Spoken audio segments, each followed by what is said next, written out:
We are back on Inside Politics. Our guest today is Phil Williams. He's the chief investigative reporter of News Channel 5. We're talking about the big story of the week, which has been the indictment of by a federal grand jury of Glen Casada, the former Speaker of the House here in the state of Tennessee, and also his top aide, Mr. Cothren.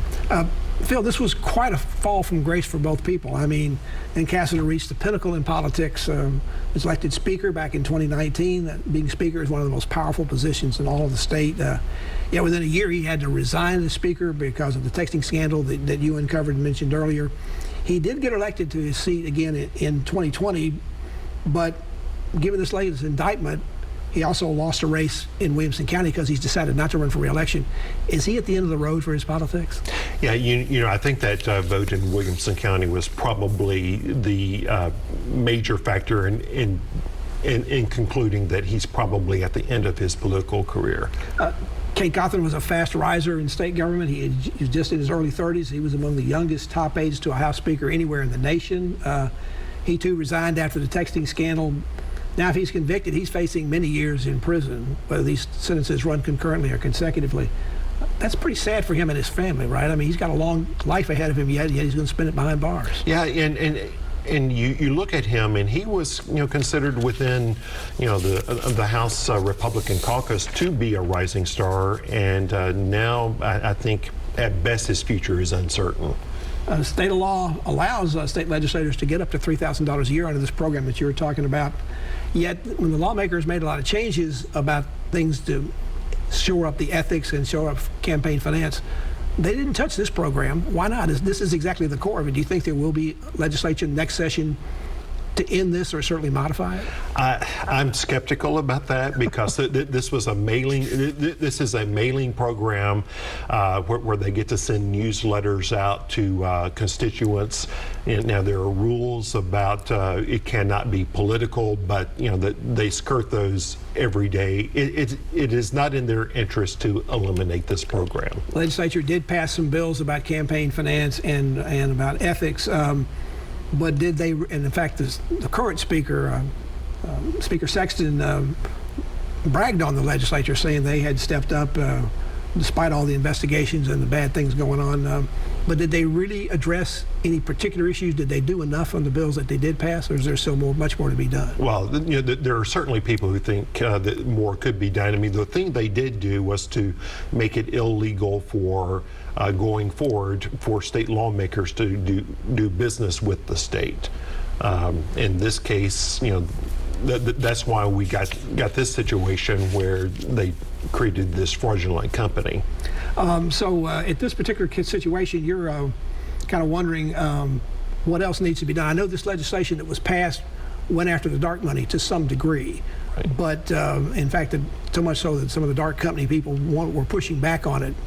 Are they going to try to repeal or modify that bill further, that new law, or is there something else that needs to be done to be more accountable about how this money is being spent? Because it's being spent in all levels of races, both at the local and state level. Yeah, the big debate, and unfortunately we're stuck with Citizens United, but there were people who were wanting to require disclosure of who was funding these dark money groups, and because these advertisements and mailers are done in the name of nonprofits. We don't know who's supplying the money, but according to Speaker Sexton, based on the Supreme Court case in Citizens United, we just cannot, the state cannot require disclosure to see who's really funding these campaigns. So at this point, you believe that there's still going to be a need?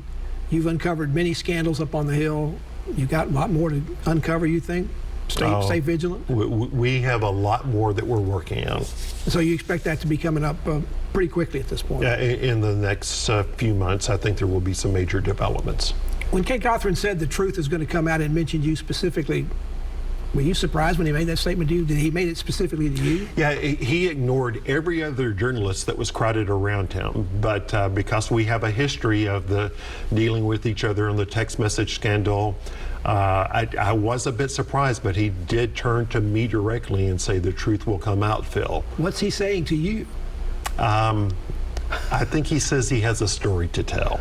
And I certainly would welcome the chance for him to tell that story. But more likely, he may be saying that also to the federal people, that I have a story to tell as well. And he may be saying that to other people on Capitol Hill. So you may be other people that may be involved in this too. And that the Democratic lawmaker made a statement that there had to be other people involved in this thing besides just the two lawmakers and the aide that have already been involved in this case.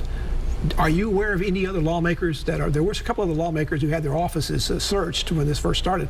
Are there others still under the gun right now that we know the feds are looking at? Not that I know of.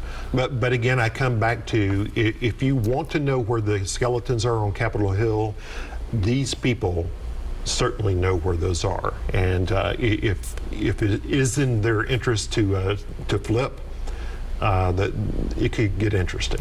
Is this about the worst case of this bribery and the scandal that you've seen up there? There have been many more people indicted and went to prison on this. And this one, there may not be more than a handful of people to do that, but is this about the worst one that you've seen in terms of violation of public trust? Yeah, I would say Rocky Top was worse because it involved millions of dollars in corruption with charity bingo, state officials being bribed.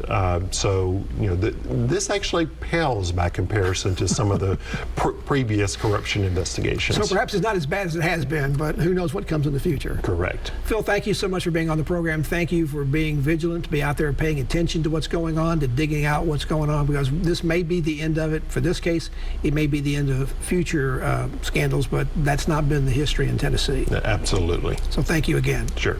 And thank you for joining us on Inside Politics. Hope you're back here again for a future show. If you can't get enough politics in the meantime, you can go to News 555 website. That's where you find my Capitol News commentary there. There's new commentary posted every Friday afternoon.